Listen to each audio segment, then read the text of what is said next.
Welcome to the Growth Boss Podcast, where we seek out the secrets to high-performing campaigns from some of the smartest marketers in the world. I'm your host, Jared Smith.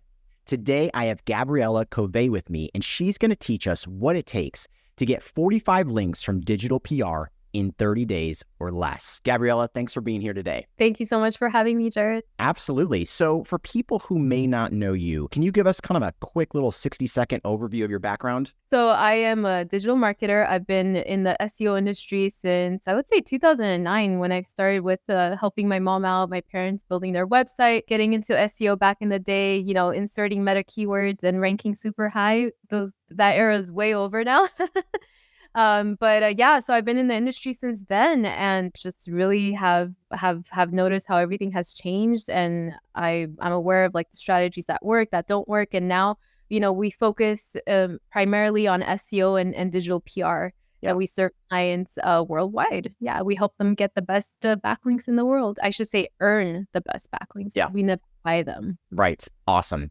So I want to make sure all of our listeners have great context for this conversation. So you ran a campaign for one of my companies earlier this year and crushed it, getting 45 links, many of which were over a DR of 70, which I'm super, super excited about. And one of the things I had mentioned, in one of our earlier exchanges, I'm like, hey, I'm going to be launching a podcast very soon. So I'm like, if you can crush it for us, I'd love to be able to share, basically pull back the curtain and show people like, hey, here's exactly how we were able to get those results, because you are one of the best, in my opinion, digital PR experts in the world. I've used a handful of companies. Nobody was able to get us the level of results that you were. So I'm really excited about this, but I also understand that not everybody can afford to run a digital PR campaign. So if they want to do it and they can't, I want to be able to kind of show them step by step what that looks like. So does that work for you? Yeah, absolutely. And thanks for the Absolutely. So, with our campaign, we signed up, paid the invoice, signed the agreement. I really don't know what happened next,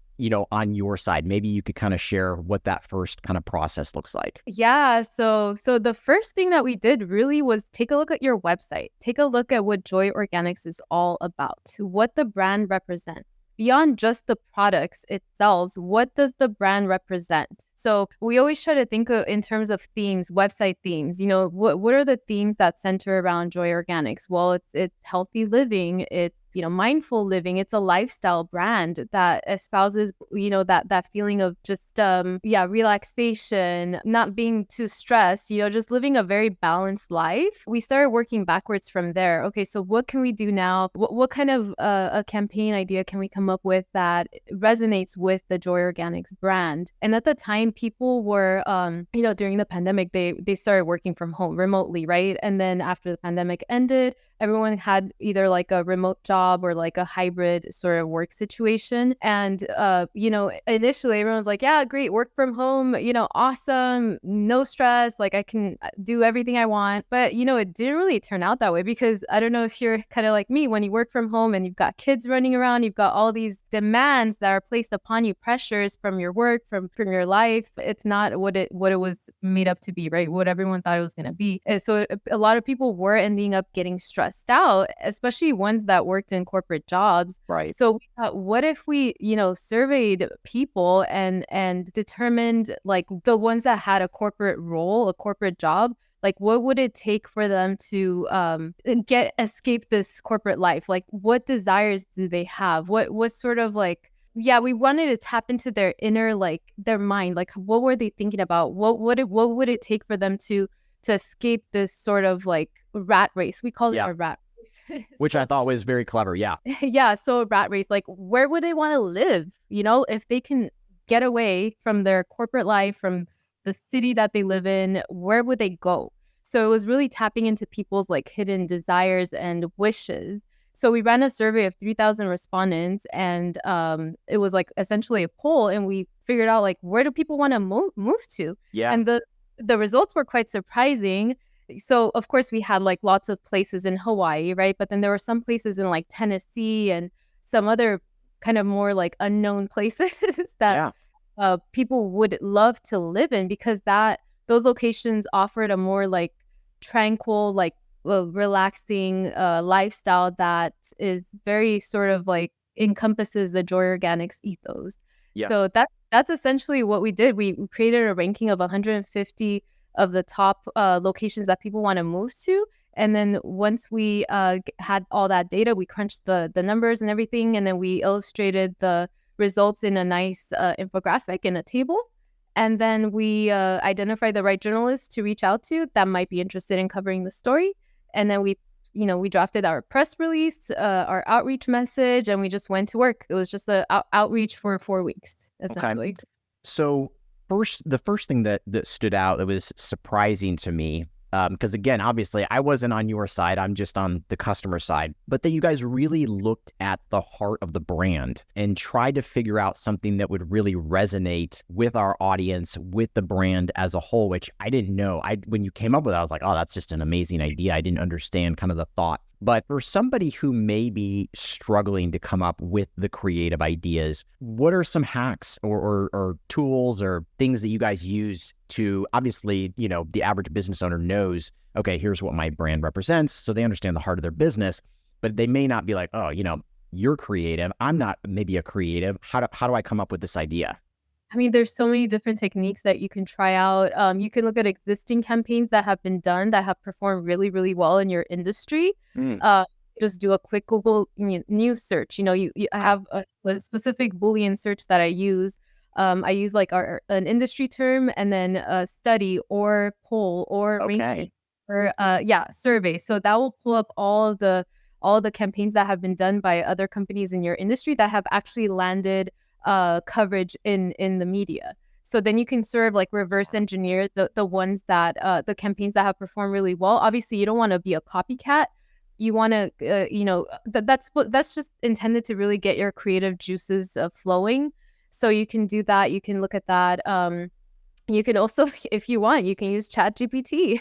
Yeah. So where AI is starting to become kind of like a valuable player in this whole thing, because you can feed ChatGPT successful campaigns that have been done, and based on that, you can tell ChatGPT, help me come up with ideas for my own website based on these successful campaigns that have been done in the past. Oh, I like that. That's really good. Okay.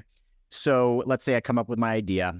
I really like it. I think it's going to be a hit. You mentioned that you ran a poll with 3,000 people. How in the world are you running these polls? Are you calling people on the phone, spamming people, getting that, or how does that work? Yeah. Hey, are you interested in no. So we work with a company, a survey company, and the survey company has their own sort of like panel of respondents. They're a major survey company, very similar to Pollfish. So if pollfish.com, so you can run like a survey with them for a couple $1,000s. You will get really valid and great results with them. So yeah, you don't have to unless you have like your own contacts list that is a significant amount, like I would say over 1,000 people. I definitely recommend using like a professional survey company to get those results that you're looking for. And you can even add a screener question to make sure that you're actually serving the right people. So for your campaign, we made sure that the people that we were serving actually had a corporate job. So that was like the screener question, like, do you work in a corporate job? Something to that degree. So we want to make sure we're actually speaking to the right people and that we can get the right data, the right results. So you can use. I definitely recommend using like Publisher.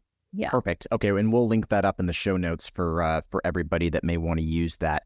Okay, so you get the results, and like you said, the results were surprising. They were really interesting, and you guys put them into this really nice format that we were able to just kind of copy and paste onto the blog. Maybe you can share a little bit about kind of what that looked like for people who may be interested. Yeah, so we call that the linkable asset page. So we believe that creating a linkable asset it serves a valuable purpose for us when we do our outreach, because journalists are able to look at the data and understand the data in a very visual way. And the easier that we can communicate the data, the higher the chances are that the journalist is actually going to understand what the story is about and link to it. So oftentimes with a linkable asset, in our campaigns, the journalist will link to the client's homepage, but also the linkable asset page. So you get kind of two links in one. Yep. Yeah. So we basically just created, we call it kind of like an article infographic with the top 10 results illustrated. and the remaining results in a table, illustrated in a table. So the top 10 were with like an actual photo of the location with a description of the location. Yep. The rest of the rankings were just in a table format. Yep. We put a little methodology section, implications of the study. It's always helpful to include a little bit of extra commentary about like what your study actually represents as far as like society. Yeah, like Right. what implications does it have? And so how important do you believe the design component of that linkable asset is compared to just being like, hey, we're going to put maybe a more text heavy, table sort of blog post with the results? Obviously yours was beautiful. I just don't know how important that is if somebody doesn't have, those types of resources in house. As long as your infographic easily communicates the data, it doesn't have to be mind-blowing, Okay. Have a very basic static infographic. You don't have to go above and beyond. It's really not that important. I mean, obviously the nicer it looks, the better, but if you don't Sure. have that budget, you can create something in Canva for free, really. Okay. Very good. Yeah. So we get the linkable asset up, paste, basically copy paste that onto our blog. The next step, I believe you said, is outreach. So how many people are you reaching out to? What does that look like? Where do you get the contacts from? Yeah, absolutely. So with this campaign, we reached out to, actually, it was quite a lot of journalists. It was around 2,000. Wow. Okay. Normally not how many we reach out to. It's usually between 200 and 500. But the nature of this campaign is that it touched on business and also travel, because now you're talking about people moving to potentially a new location to seek that kind of like more relaxed lifestyle. But it was also a business topic, right? Because it was talking about like, being in the rat race of the corporate world. So we were able to hit up business journalists and also travel journalists at the same time. Okay. Interesting. Yeah. And go ahead. Yeah, we use the media database. So we usually use Cision, Okay. media database, and that's a tool. It's kind of costly. So for the average person, I wouldn't recommend using it because it's upwards of like 10,000 a year. Oh my gosh. But you can definitely use something like Proudly, which is just a couple $100 a month. You can cancel your subscription once you're done, gathering all your prospects. Yeah. No, exactly. Or you can go the manual route, just like actually use Google and type in, the like a keyword related to your campaign and find journalists that have, talked about a similar story in the past. Right. And you can create like kind of basically scrape the like Google for that. Okay. And what does that outreach message look like? Are you saying something like, hi, Gabby, I noticed you wrote about X. I actually have a similar story that I'm putting together on Y. Or is it a little bit more just generic? Yeah, so the more personalized you make the message, the better. So absolutely, indeed, you want to start off with a little personalized message. One, I would say like 2 to 3 sentences max, and then just mention. And I attached a press release underneath for you to take a look at. So you start off with your personalized outreach message, and then you like copy and paste your press release right underneath, because that press release is, it's going to contain all the key findings, all the relevant commentary that the journalists need to write their story, and you should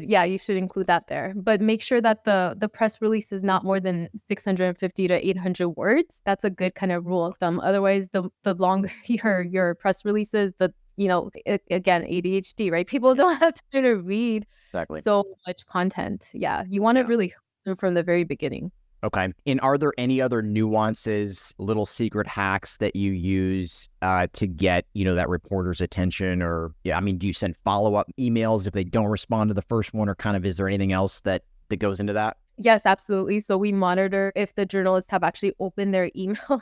And if not, we definitely do follow up with them, but not more than, I would say, like 2 to 3 times. Sure. Yeah. But usually just 2 times, because if they didn't open their first email and they didn't open their second email, well, then you don't want to like them and then have them mark you as like spam or something, Right. So because that's going to be bad for your domain reputation score and email deliverability in general. So so you definitely want to follow up. You want to follow up too, like if the journalist has written an article but did not like actually link to you or credit like your website.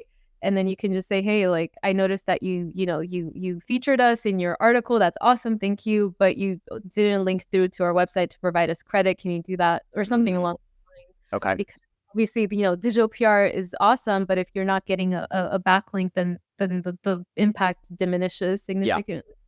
For sure. And with the emails that you're sending, are they kind of burner emails, or are you actually using your agency domain email? So we have different domain. No, we don't ever. So Bright Valley Marketing is like our business card website. We don't. Yeah. Yeah, I don't know. yeah. No, we have different domains that we've warmed up for outreach purposes, where we monitor the domain reputation scores and ensure that because basically if you have a domain and it has a bad reputation score, Right. your outreach message is gonna just end up in journalists' junk folder.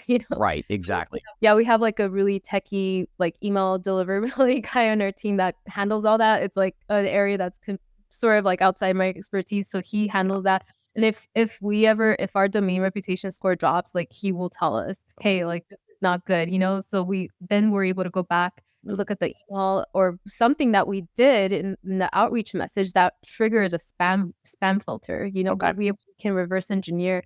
Maybe we've included like a spam trigger word and we're like, oh my God, why do we include that? Let's make we remove that keyword. Yeah, because lots of journalists have, they operate on various servers that have their own like sort of like spam filter protocols and that are outside of our control. So we need to be very. Oh, that's a good point. Are there any words that you guys avoid using in your emails? Yes, avoid things related to like payday, cheap, loans, things like that. Anything related to pharmaceutical, like names of like specific pharmaceutical drugs, firearms, things like that. Words I shouldn't even be saying on this podcast. Got it. Okay. So all the obvious things that should be probably common sense not to use, don't use that. Yeah, don't use that. Yeah, keep it clean. Yeah. Right. Exactly. Make sure your grandma would approve. Yep. Yeah. Okay. And so you guys are tracking the open rates and things of that nature.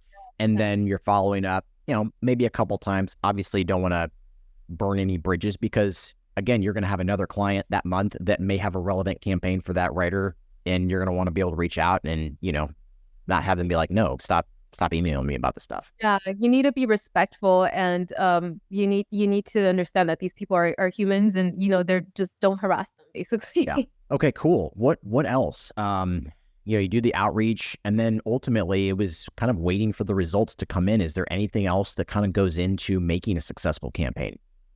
Yeah, I think it's just really paying attention to those metrics. Those are so essential. Your open rates, click-through rates, making sure that journalists are clicking through to your linkable asset page. They're checking out the data, making sure that your outreach message is engaging. I think one of the things that is really important too before you start outreach is to do a small batch like test outreach and just email maybe like around 50 journalists or so just to test how things are going. Are they opening your email? Are they engaging with your content? And if everything looks good, then do the full scale outreach, but don't just hit everyone up like right away, Yes. Be meticulous and calculated. So real quick, with your emails that you're sending out and your subject line in the email, is the subject line something like, hey, I have an interesting story for you? Or is it the headline for the press release, or what exactly is the subject line there? Yeah, the subject line is not sensationalistic. It is not like, hey, you might want to check this out. No, that stuff might work for like, your regular type of like link building and stuff. But no, with these types of campaigns, you want to get to the point. Your subject line should actually indicate what your outreach message is about, what your campaign is about. So for Joy Organics, the outreach message, I'm looking at it right now because I printed this out. It was a while ago. Poll reveals the 150 most coveted towns in America to escape the rat race. That was literally like the subject. Okay. And we did modify that based on based on like the rankings, and if we hit up like regional journalists or journalists from specific cities that were in the rankings, then we included that in the subject line. Like it was like Aiken, South Carolina ranks number 6 as the most desirable town in America to escape the rat race or something like that. Yeah. Okay. So keeping that subject line personalized a little bit and relevant to the journalist that you're reaching out to is really important, because that's going to capture their attention. Okay, very good. Now, I'm sure a lot of people are going to be wondering, what are good results? I send out maybe 50 or 100 test emails just to kind of see what's going on. what should the percentage of open rate be? How many people should be responding and saying, yeah, I'd be happy to publish something like this for you? Yeah, so at the bare minimum, you should be looking at least a 10% open rate. Okay. Ideally, it's between 15 to 20. Anything above 20% is really good. Like that means your campaign's a really, really good one. Yeah. Don't expect journalists to come back and say, oh, this is a great campaign. Can I feature you? Most of the times, if they like it, they will feature you and they will not even tell you about it. Oh, interesting. Yeah. So that's why you have to really make sure you have your Google Alerts set up. I was just going to say, what are you using? Okay. Google Alert, Mention.com, Ahrefs, a variety of different tools. Cision has its own like sort of media monitoring tool, internal tool that we use, but none of them are perfect. So we try to like use multiple tools to make sure nothing slips through the cracks. Interesting. So one of my favorite questions that I like to ask is, what do you feel like the top 1% of your campaigns had in common that, kind of the bottom 99% did not? That's a really great question. The top 1% of campaigns, I would say, are really ones that are very broadly appealing, that are not just like super, niche-y and like specific to a certain industry, but really that everyone could kind of relate to. And so for this specific campaign topic, there are a lot of people that are working in high stress jobs, corporate jobs that, feel like they're on the verge of burning out, and including reporters. Probably, yeah, which is probably yeah why it got so much traction. So really, and also the campaigns that really tap into people's hidden like desires, thoughts, their inner world, because a lot of us, we have all these thoughts, we have all these ideas, and if we can, if we can sort of like get all that out and illustrate that in a campaign with surprising results, then that's a story, right? Like, we know what are people's hidden desires, like what do they really want, what do they crave, and so forth. So those are really good ones. Another good sort of like campaign angle are the ones that highlight hidden or alternative unique destinations that people haven't really heard of. So that creates an element of surprise. So elements of surprise, kind of shock, and also pride. Pride is a really big one. So if you can highlight locations or have a campaign that really makes people feel proud of their location, then got a really strong story, because journalists want to cover stories that really highlight their regions and make them feel good, and those stories work really, really well. The stories that don't work as well are the ones that could be seen as like highly contentious, that are like controversial, and journalists have like their own sort of like moral metrics, and they're more inclined to cover certain stories versus others. And if your topic is very like contentious and kind of like on the edge, that's a hit or miss, right? Like you either get coverage or you won't. And if your topic again is too specific, like let's say you're an airline like parts manufacturing company or something, and you're talking about airline parts, right? Like that's really going to appeal to just like a very specific crowd of people, and that's going to get a ton of coverage. But now if you're an airline manufacturing parts manufacturing company, and you talk about travel and flying, well, now you've opened yourself up to so many different campaign angles that would really work well. Absolutely. That's a great point. Yeah. I love it. Okay.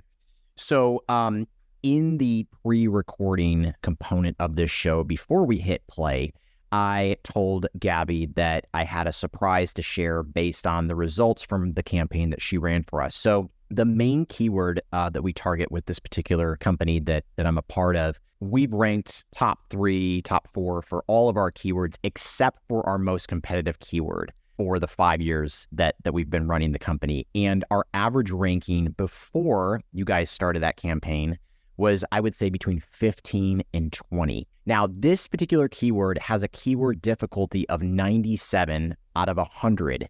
So this is not, some long tail keyword. This is super, super, super competitive. And of course, that score is from Ahrefs. But since in the last 2 weeks, we've been on the first page of Google. In the last couple days, we've actually reached the top 5, which we've never done before. So your campaign, no doubt, had a huge impact on that. That's amazing. I'm so glad to hear that. That's Yeah, fantastic. absolutely. So, Gabby, where can people find you if they want to be able to follow you on social media or visit your website? Yeah, so you can visit the website brightvalleymarketing.com, bright like the sun. And just email me, Gabby, Gabby at brightvalleymarketing.com. Find me on LinkedIn, Gabriela Covay. On YouTube too, I've been posting YouTube videos here and there, Awesome. sharing my knowledge and tips Perfect. about digital PR. So yeah, follow me there and stay connected. Perfect. Yeah, I will link those up in the show notes. And thank you so much again for being on the show today. Well, thank you so much for your time. Awesome. Thanks. Bye.